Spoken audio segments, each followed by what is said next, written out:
Good evening, and welcome to another segment of the New Black Leadership Coalition here in the great studio radio. My name is Greg, the host of the show, one of the co-founders of the New Black Leadership Coalition.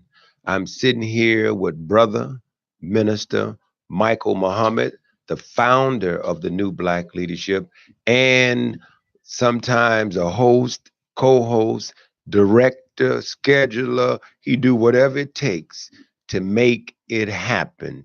And he believes totally that action makes words unnecessary. That's right. And it's the steps of actions that we're going to talk about tonight, and the contradiction and sometimes just outright hypocrisy of all of us that say we believe in Black people, the movement, we believe in changing the condition, particularly Black people. So when we care sincerely, then we understand the wisdom of working together.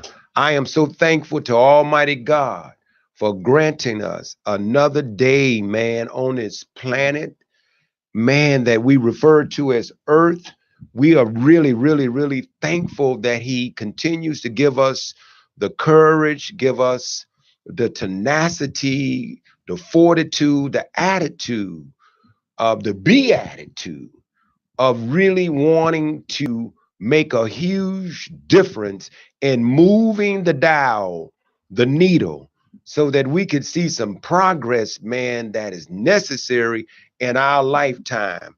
So thank you all for joining in as you have been faithfully joining in. And please hit the share button for your friends, again, and your family, and absolutely your enemies, our enemies. But I want to first thank. Is so many things I want to be thankful for, but man, for all of you all that participated this weekend for the New Black Leadership United Quarterly Black Roundtable, United Black Leadership Roundtable. It was held this Saturday. We had a great turnout with two great presentations. One by Sister Cecilia Johnson and Brother Reven Fellas on the Black agenda, and they spoke broadly in terms of what that was and what that is. And we had our brother, Professor Dr. Kelly. He did a marvelous job of presenting the information about the two gubernatorial candidates. It wasn't about endorsing them. It really wasn't about any of that. It was to show us exactly what are saying that they want to do for us. I mean, you don't have to say it. You could just do it if you really wanted to do it. You don't even have to do it like that, say it like that. But anyway, so thank you all who showed up.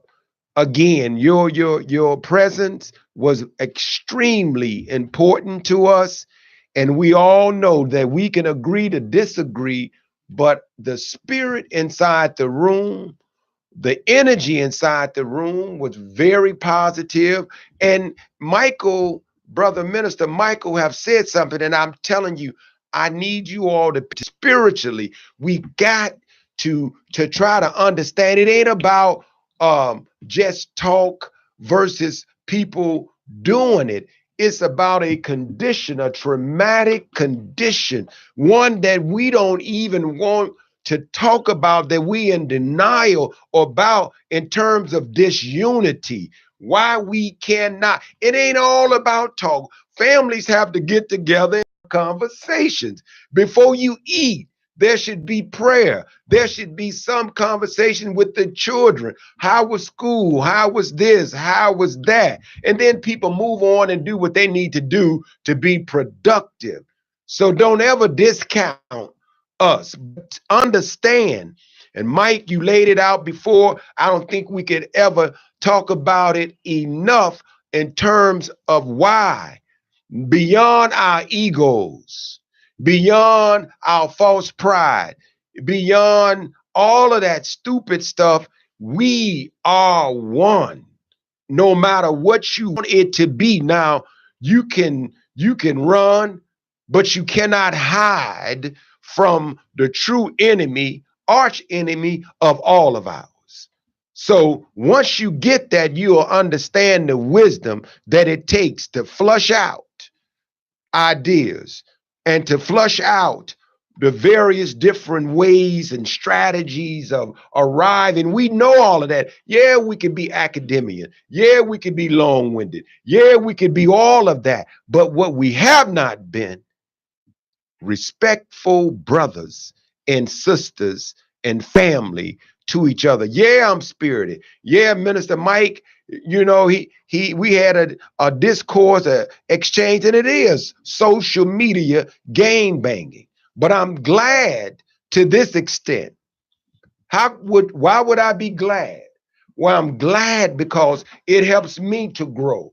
It helps me to look at, sometimes you have to calm down. Sometimes you have to think about what you gonna say before you say it. But then sometimes it manifests defects. It bring out people true color, or it lets you know that you still love them, you care, but sometimes you gotta say what's on your mind. Is that the platform to do it? No, but guess what? It is something that we need to get better at, and that's why wisely we all been instructed by God through these vessels, his vessel, your vessels, and others, that we need to see each other face to face and talk behind closed doors. No matter what you're doing and what you proclaim to be doing, we still need to show more honor, more respect, and discipline for each other.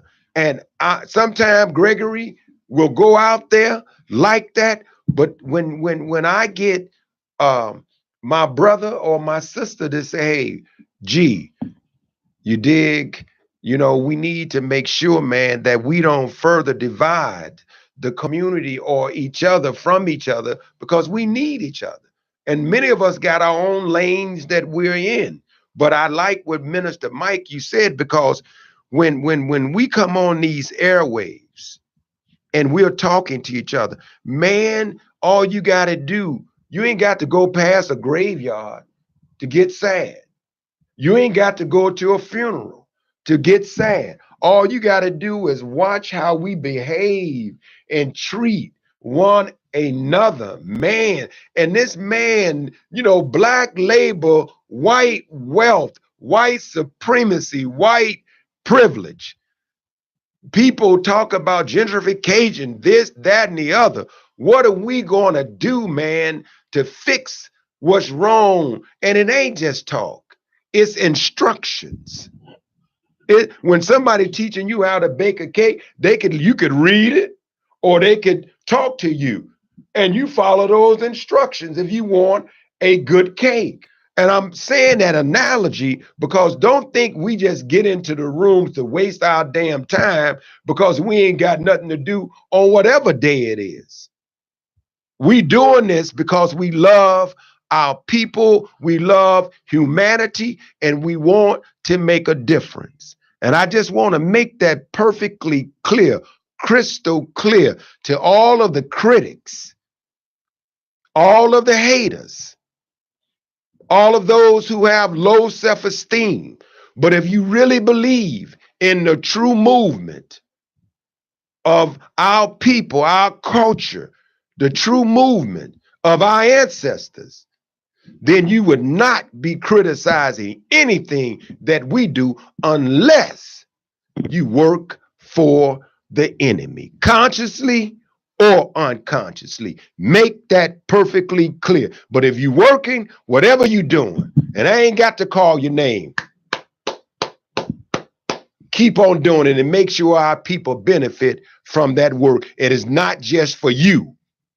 to put some extra dollars in your pocket and play like you're a true activist and play like you're a true community organizer and play like you're a true revolutionist and play like you're a true freedom fighter or warrior for Black people. And if you are, then damn it, you ain't afraid to unite with your brother and your sister.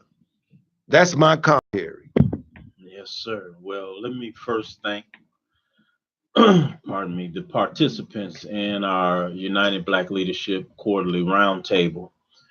We had, I think, by all the feedback I'm receiving from attendees, all of it has been highly positive in energy. Very good.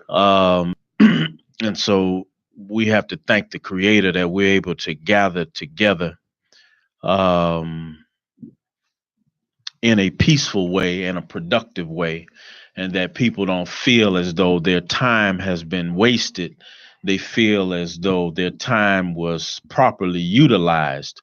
Not that what we're doing is perfect, because it's a work in progress. And so we are simply trying to create a platform where leadership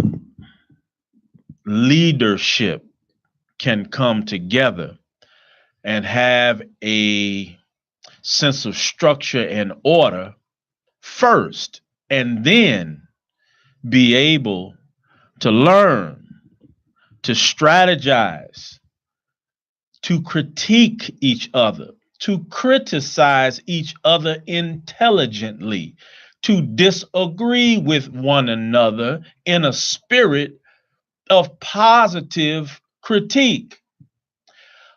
And then come to resolution, take a position, come up with strategies, and determine direction. That's right. Before we move. And so every movement that has had any measure of success, well, see, first of all, before I say that, if we claim leadership, all leadership must be held to a higher standard than so-called non-leadership.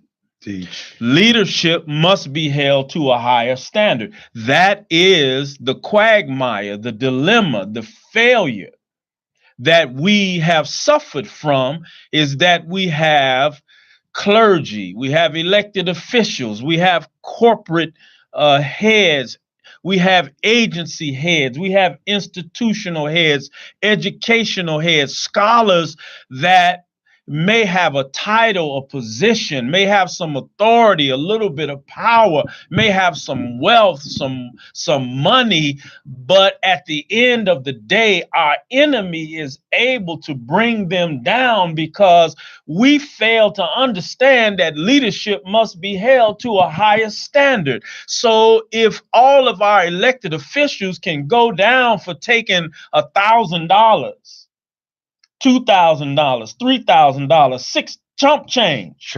If our elected officials can go down because they have a prostitution habit, they are pathological liars, they're greedy, they steal from this treasury and that treasury. Our business leaders are so greedy. They have a problem with greed and a lust for money and wealth, so they can be bought off. They lie to get a contract. They front. They pass through. They make a deal with Satan. They live well. Their family lives well. A few of their friends live well, but in the back room, they don't really give a damn about the masses of Black people. So they don't hold themselves to a higher standard. So if you have clergy that go in the basement of the church on the weekend after they've done the preaching and get drunk, or they get oral sex from one of the ushers, or you find them in the casino spending all of the tithing money that comes to them, or whatever they do, we have a problem in our community that we don't understand, especially especially when you talk about a people who have been under oppression for over 400 years. If we feel the urge to step up front and fight for our people, we don't have to be saints. We don't have to be perfect.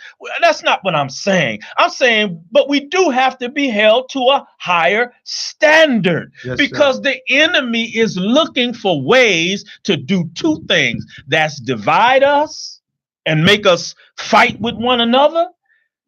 And if we're not doing that, he's still looking on what weakness do I have that he can use to bring me down if I become effective. So now, having said that, if we look at every effective movement, whether we consider the Niagara movement effective, whether we consider Marcus Garvey's Black Star, UNIA movement effective, whether we look at the civil rights movement as effective, whether we look at A. Philip Randolph and the Brotherhood of Sleeping Car Porters as effective, whether we look at E.D. Nixon and Reverend Dr. King and Rosa Parks and the whole cast of those who push forward with what we call the civil rights movement as effective. And whether we go all the way down the time track, all the way to the Million Man March, the Black Panther Party, whatever movement we look at and study from a position of intelligence to that it warrants being recognized as effective to a degree, all of those movements had at their center before action there was ideology. And there was a discipline formed around the ideology. There was so there had to be an orientation of your mind first. So you couldn't march with you couldn't just show up at a march and be a leader in the movement. You had to go through classes. Damn. No, I'm talking about the leadership. You had to go through an orientation. Man. You had to go through classes. You had to be taught the principles and values that their movement was based around. You couldn't just show up and be a leader of the Black Panther Party. You had to go through an indoctrination. You couldn't just show up and be a leader of A. Philip Randolph's movement. You had to go through a process. You couldn't just show up and be a part of a leader of any movement all the way down to street organizations. You couldn't jump to the front of the line with Chief Malik. You couldn't jump to the front of the line with Chairman Hoover. You couldn't jump to the line with Pablo or Bobby Gore or any leader you want to name that had real power, influence, that struck terror or fear in the heart of our enemy. All of them started from the word. All of them started from conceptualizing what it was about and establishing values and principles. You couldn't, if you broke left or right of where you were supposed to go, you couldn't say you were not warned. That's why we kicking you out. That's why we sitting you down. That's why we told you to go in the corner and be still until we call for you. Or that's why we put you in this circle and we gave you a pumpkin head, because we read you the law. We made you conversant in the law and the structure, and you violating the law and the structure. So now you can fight back if you want to, but it's more of us than it is of you. And we're going to hold you accountable to the law. And if you don't like the law, you're going to be subject to the law. So everything in God's creation is governed according to law. So there's a saying that law governs all affairs. So how can law govern if I don't know the law? And how will I know the law unless I submit to be taught? And if I'm unwilling to be taught, then I constitute what the Honorable Elijah Muhammad called a savage. What is a savage? One who has lost the knowledge of themselves and is living a beast life. So when you don't govern your affairs, all affairs, according to law, you run into problems. Whether you're buying real estate, whether you're buying land, whether you're establishing a business, whatever you're doing, there's a law in effect. But the problem we have, and we don't even understand how damaged and traumatized our minds are, even in 2010, is that when black people, when we want to establish law, many of us oppose black people setting up law, but we go to a court and we submit to the law. We go to a counter to conduct business, and we turn in the documentation. We comply with the laws, the ordinances, and the dictates that white people put in place for our benefit, for us to gain. So when we want benefit from what white people have set up, we go in the room and we listen. We go in the room and we converse. We go in the room and we fill out the documentation. We go in the room and we consent to the laws and the rules, and we pay the fees to participate in the process so we can get a benefit. So what we have to understand is when black people, when we fail to institute law amongst ourselves, it is a byproduct of the fact that our minds are still damaged and traumatized under white male supremacy, whether we know it or not. It is a fact that institutionalization has happened to us, either in the neighborhood, in our homes, in the church, in school, or in prison. We've been institutionalized away from loving ourselves in a way that we embrace black law. But we live every day under white law. Even most of us who consider ourselves anti-white people, we conform with white law. So we constrict our freedom in the presence of white law, but we exaggerate our power in the thought of black law. Hey. So this shows you the bipolarity of our state of mind. This shows you that we are not in our right mind, but we are unconscious of the fact that we're not in our right mind. So it is instinctual for a man or woman who has been rendered and neutered by white male supremacy, even though you may be a rebel, even though you may be a fighter, even though you may have courage, but you have been neutered, gendered by white male supremacy if you find yourself always opposing black law.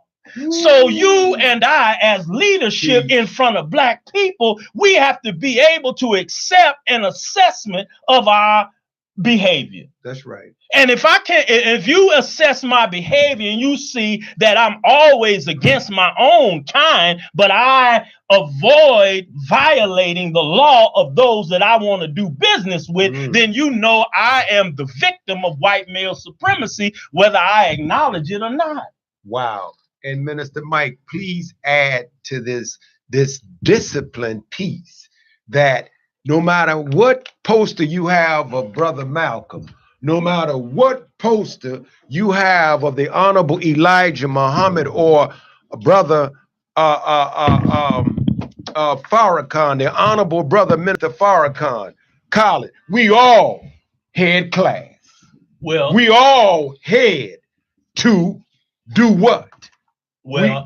As students, we could not just show up and, as you say, Mike, and go to the front of the line. We had to humble ourselves as, yes, young FOI, young men in training.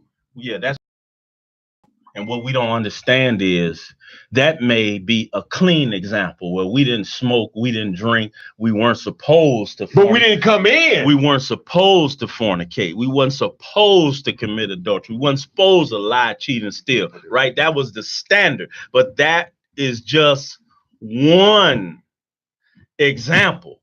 But as I said earlier, and I'm glad that the chairman is here, even in the Black Panther Party, you couldn't just join the party and that day or next week you were a leader. No, you had to be indoctrinated. No, you had to be orientated. No, you had to be disciplined according to structure and law. And until you got that, and even after you got that and got a position of authority, you were still governed by law. But it was black law. It was a black expression of Chairman Mao's ideology. It was a black expression of communism, or Marxism, or socialism, but it was a black expression of that, and it was the standard by which a behavior was governed. And if you violated that, there were penalties for that. That all the way down to street org. So what I'm saying to us is that when we talk about this, and I'm going to excuse myself after I make this comment. Because I want Chairman to, look, we're trying to set a platform. So this goes out to black organizers, activists, and leadership. It's an ideal. We're pushing an ideal. We're not pushing people. The quarterly leadership roundtable is not about Minister Michael Muhammad. It's not about Gregory Sane. It's not about any of the members of the new Black Leadership Coalition. We are trying to set up an ideal that will benefit all of us. So you can come in the room and you can question me, you can examine me, you can confront me, you can deal with me, but it has to be an environment where there's respect and intelligence that bears fruit, where we don't leave the room more alienated and enemies of one another than we may already be when we walk in the room. So we got to put some ego down. If you invite me to your meeting, if I tell you I'm coming, I'm coming. If you call me, if you send me a direct message for a leadership meeting, something that where I feel I have a meaningful contribution, I'm coming. Okay. And if you had any interaction with me, if you call me directly in particular and invite me, I'm coming. And so I'm talking to the established organizers and activists. So even if I don't like your strategy or like your approach, I'm going to come out of respect for the work you're putting in. And we got to get past this pettiness that, Minister Michael called the meeting. Yeah, I respect the brother, but I ain't coming because I didn't call the meeting. I don't follow him. He ain't my leader, so I ain't coming to the meeting. Damn it, you sick. As petty, because we're gonna die one day. What example will we leave for our children? We are like children gang banging over who's in front of a meeting, and we're building a platform where if you have the expertise, you will be in front of the meeting. You can give instruction. You can give orders. You can lay down what needs to happen. This meeting is not about one or two or three people. It's about all of us. And if you can't appreciate that, then you need to go sit down and read Dr. Amos Wilson. You need to go pick up the book called Black Psychology. You need to go do a self-examination of your mind and your heart, because this is the sickness that's killing our people, is that those of us with the courage to step up, we have so many excuses for why we refuse to get along. And I'm not going to live my life saying I didn't do everything I could to confront that sickness and that evil in our mind. So please, my brothers and sisters, share what I'm saying with some organizers, some activists, some so-called Black leader. We must settle our differences, and that means we got to sit in the room, look eye to eye. I'm not gonna settle my difference with you on social media. That's weak. Teach. I'm not gonna throw stones at you through social media. That's weak. There's no man on the planet I fear.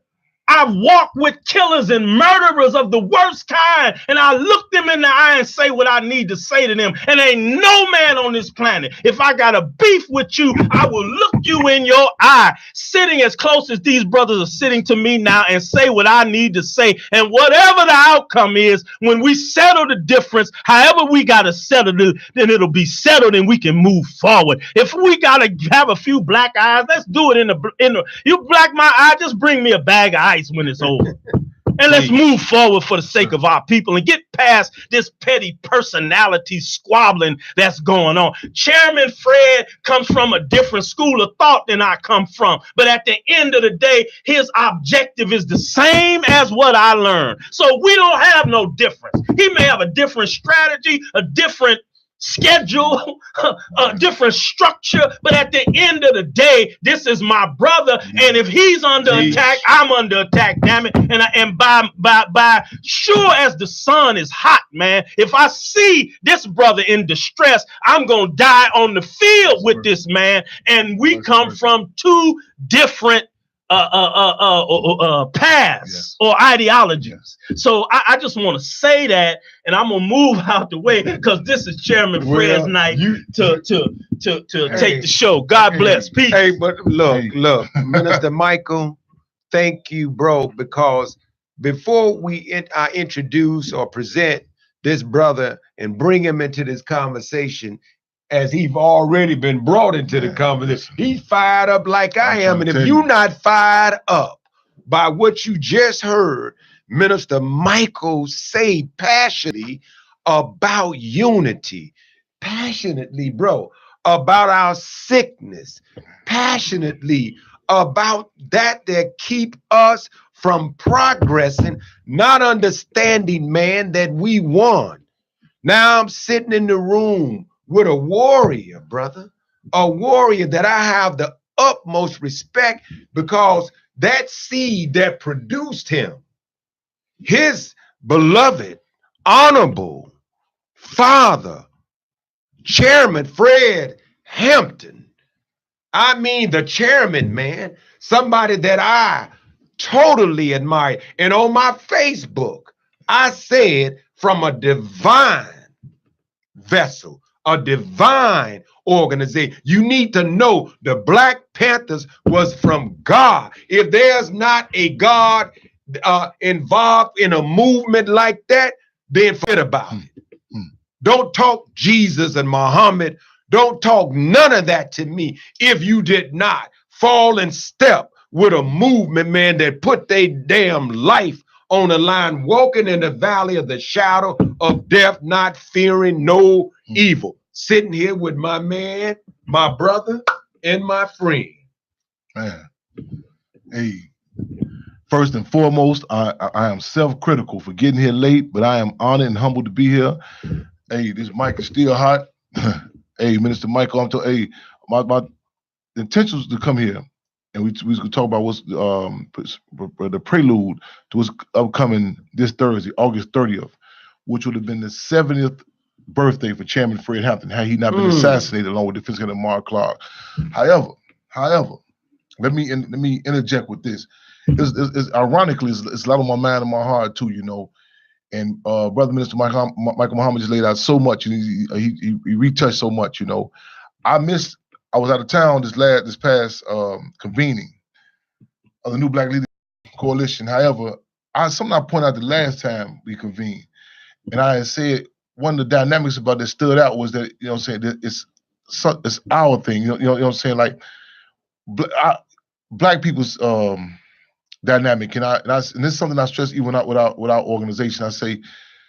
I reiterate, I think it was Kwame Nkrumah who had said that it is better to be even governed and have mistakes from your own people as opposed to be what you think is correctly governed from a foreign entity. It's you know what I'm saying, and a lot of times people just say that again. It is better to govern and have mistakes from your own people as opposed to what you think to be seen as technically governed correctly from a foreign entity, from someone else. And a lot of times people have a reactionary assessment. They think just because it has a black face that is our people speaking, you know what I'm saying? And I tell you know what I'm saying, the deal is, whether it be in music, whether it be in businesses, whether it be in particular organization. Right. There are a lot of entities that have a black face or black name, but it's not black people's dynamic, you know what I'm saying? And people say, well, I went to this event. It was done so well, you know what I'm saying? Negating who's the string pullers, you know what I'm saying? What's the, not glass ceiling, but what's the limitations on how far you can go? There's nothing, man, that precious entity that we're fighting for. People say, what are you fighting for? You're fighting against racism, you're fighting to make people understand you. We are fighting for that precious entity known as self-determination. Self-determination. In fact, with the Black Panther Party Cubs, we say with us, we say our claws and our flaws are ours. They belong to us. You know what I'm saying? So even we make mistakes, they're ours. I can't. I have a disdain. We talk to other people, you know what I'm saying? I say, listen, step back, step back. Bring Master out. Let, you know what I'm saying? Bring the stream pullers out. Let's not debate with these Negroes. Bring the decision makers out. You know what I'm saying? So for as Field Marshal George Jackson said, the sooner begun, sooner done. It's a time wasting excursion of futility to constantly be doing these fronts. You know what I'm saying? And a lot of times people represent other people's interests in organizations, in their lifestyle, and their relationships. Like one of the biggest issues, it's not the individual who I'm debating with. It's something that's intertwined with them that you pull it, they come out and say, well, my mother went to that church. Or my father, that's my father's alma mater. It's some white folks institution that they're defending. You feel what I'm saying? And you can't get to it because it's like a scalpel. We try to do political surgery. We trying to at least get to a dynamic where we talking about our dynamic, you know what I'm saying, us. You know what I'm saying? You see people, you know what I'm saying? And if you don't have that basic dynamic, that basic consciousness, you know what I'm saying, of basic blackness, you feel what I'm saying? You will have people saying this goes in regards to religion, this goes in regards to sexuality, this goes in regards to organization, what have you. If you know what I'm saying, Michael Muhammad's gonna be talking about some what he's touching on, but it restruck some nerves with me, you know what I'm saying? And that's something that we got to. We'd rather have even the mistakes that come from us. You feel what I'm saying? As give me a raggedy Chevy that belongs to me, as opposed to a foreign entity controlling. You know what I'm saying? With this ruling class owned limousine, where it can go, when you can go, what you can say, what you can speak on, so on and so forth. We speak on our own terms, you know what I'm saying? Mistakes and all. So I just want to reiterate the time with this age, right on, No, keep going with that, because self-determination, one of the major platforms, and I always say this, man, and I always would be very thankful. Living in the Robert Taylor, and I was just over there Saturday, we had our all-class reunion over at DuSable. Yeah. Powerful black man from Haiti. And Jean Baptist Point, DuSable. Yes. But right there, across the street in the Robert Taylor home, bro. Yes. I'm from Greenville, Mississippi, moved around. Mom, we ended up in 4848 South State. Yes. But when moms was short, and we didn't have all of the food that we wanted in the morning. When you've gone into some boxes of cereal and milk, that ain't just a movie. Real talk. That was a reality. Real talk. I went over across the street at the church. Yes. Not the church that you all call the church. Yeah. I went over across the street and got breakfast. Yes. Free breakfast. Yeah. And was there with black men and women that showed me the utmost love and respect. Yes. And they called them the Black Panthers. Yes, indeed. That's where I ate breakfast at. And before I got to breakfast, they had me saying a pledge that was strictly positive on walking my women, our sisters, our family, the elderly, across the street, looking out, carrying bags. They told me don't ever let anyone do anything to my, brother, the principles that they taught me as a little boy. Yes. As a little boy. And when I was in college at Drake, I had that magazine on my desk every day. That stuck with you. Before I knew anything about the Nation of Islam. Yeah, it stuck with you. It stuck with you. Everybody knows my story. If you don't, you need to know. And so I've been engulfed with those principles. That's why you Johnny come late. Man. You don't have no damn idea of the walk that I made. Cats like to say, you 60, brother. When I was 30, I knew more than you. Man. When you become 70 or whatever, because I've been touched by those kind of angels, yes, brother. Indeed. Those divine servants of God. At a prime time in your life. And you know what I'm saying? And it's dynamics that even I self-pride, brother. I learned self-pride there. And when it's done on our own terms, it's ingrained in our DNA. It's ingrained in our. You know what I'm saying? We say it put a stain on your brain and a mark in your heart. It's stuck with you. You know what I'm saying? I had this one cat, this lawyer. He came work on my case. He said, "Let me tell you something." He said, "I benefited. I aided the Black Panther Party free breakfast program." You know what I'm saying? And the genius of even the timing of that program. I'm talking about the strategically hit the youth. You know what I'm saying? In the morning. The Catholic Church even says that the first 3 to 7 years of a person's life, how much they can impact an individual. You know what I'm saying? The state knows that. That's why the Department of Children and Family Services, that's why they kidnapping our babies. They know they can stick something in our children's brain. That's why Haiti, when they kidnapping our babies, they know they do something to our children. The damage, you know what I'm saying, that we have to fight the clans from, you know what I'm saying? So the prices that we're paying now and we're going to pay, even we dealing with our children right now today. It's strategic. So we have the programs with the Black Panther Party Cubs. We have the triple C's. We strategically stands for children, community, and Cubs. We strategically hitting them. And a lot of times, some things can happen to you in your life that you may wander off. You know what I'm saying? But James Amos, the one who plays James Evans in Good Times. His grandparents' home was a layover for the Garveyites in Indiana. You know what I'm saying? He was impacted by that. You know what I'm saying? You know what I'm saying? He was a child, Malcolm. Though he waved it off to the whole the Detroit Red, so on and so forth. There are different dynamics in our life. You know what I'm saying? That stick with us. You know, and the state knows that. You know what I'm saying? So the deal is, we must understand this war that's being waged on us. We had a situation yesterday. Let me extend a clenched fist salute to the phenomenal move this young cat, Vic Mensa. He had flipped the script in response to this bait truck that the Chicago police had put this truck, these shoes, right inside the hood, 4 blocks down from where I live at. You know what I'm saying? Wicked. Put the shoes right. Wicked. Like they going hunting. That's how they see us. Wicked. All these Wicked. murders, you know, so that's happening every day, but they got the resources to put the Chicago Police Department with a truck with these gym shoes right in the heart of the community. Now, you know what I'm saying? So the resources are there. You know what I'm saying? They got resources. You know, they got finance. They put it right there, going hunting for these children. And I want to commend the community, commend our brother. I can't remember the brother's name, the brother in the wheelchair. Right. You know what I'm saying? Yeah. They filmed this and they called it contradiction. They called it for what it is. How dare y'all? It's like in Haiti. In Haiti, the World Health Organization in Haiti, they were doing tests with pigs. When they get to doing the tests with the pigs, they put them in the most starving communities. And when people ate those pigs, the male children were born with breasts.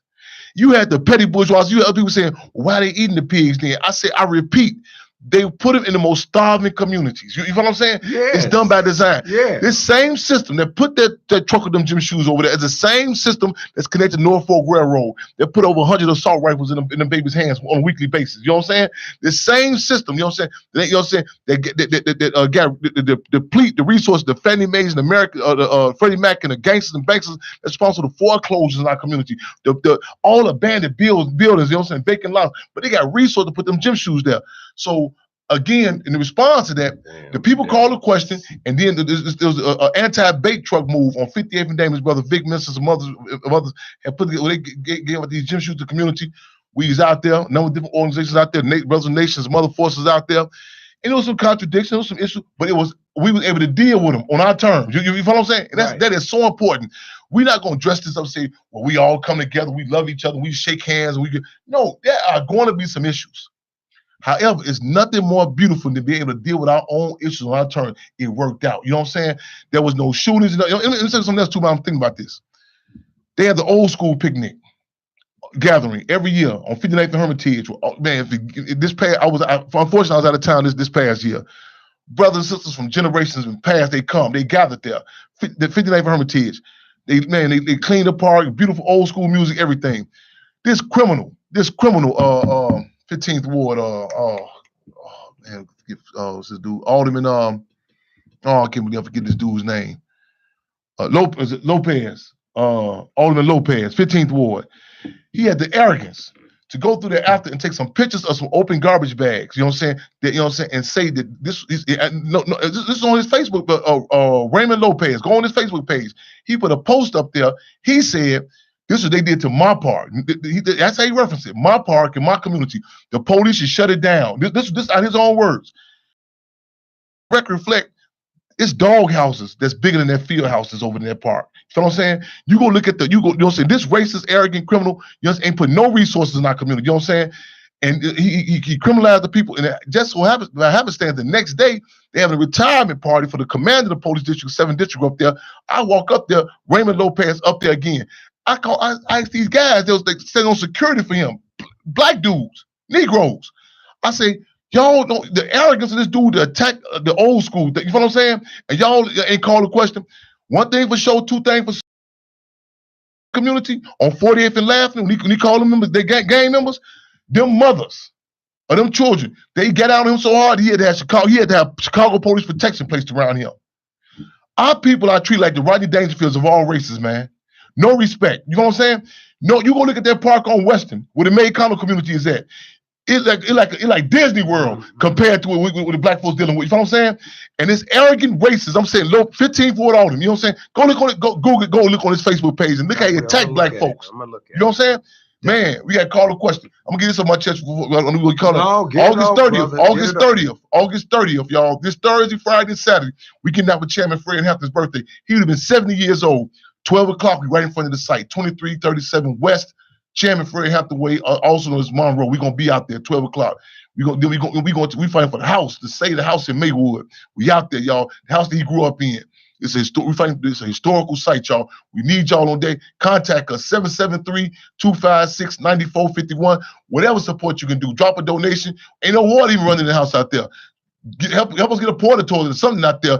Contact us, support us. Again, we fight for this here. The chairman, the Hampton House, 804 South 17th Avenue. What's the issue with making it historic? Who's against it? We right now, our tactic right now, we building up our base right now. You know what I'm saying? We're gonna bring it. You know what I'm saying? Because right now we need to do some house cleaning because the state and try to put some agent provocateurs in there, the hustle all type of stuff. You ain't gonna cut no corners. They trying to salt the earth. They trying to wipe it out. So we having our programs right from there. So we building up our base. We know movements come from the valley up. So once we get our strong base, we gonna because that's Congressman Danny Davis's district, all of them. So we bring it. Should be no ifs, ands, buts, souls, no red tape. They should be online to support. How can they roll with this here, making a historical site? You know what I'm saying? Right now we doing some house cleaning. They got some enemies of the people that's trying to counter the work that we doing at the Chairman Fred Hampton House. Man, I am so proud of you, man. It's amazing, brother. You know, they say that a fruit don't fall too far from the tree. Bro, yeah. I swear, you are so much of that tree. I hear your father, but I hear our ancestors. I hear our fathers when I hear you, man. And it's so clear to me. I'm so thankful to God that he made me the way he did, that I could receive this type of warrior energy, man. Yes, sir. Yes, sir. I sleep so good at night with all of the adversities and stress and drama and trying to deal with these constructs out here. Yeah. But because my love for the people, man. And I say this real clear, and that's why I want you all that talk crazy, be careful. Because there's a mighty God that backed me. I'm telling you, with all of my foolishness and faults and shortcomings and imperfectness, God is with me. And I know that to be a fact. So even your thoughts gonna get you in trouble when it comes to us. Yes, indeed. And I'm just saying that to you. And that's why I say what I say and I show up. Because I can play like I'm comfortable. You dig? And go home. And what for what?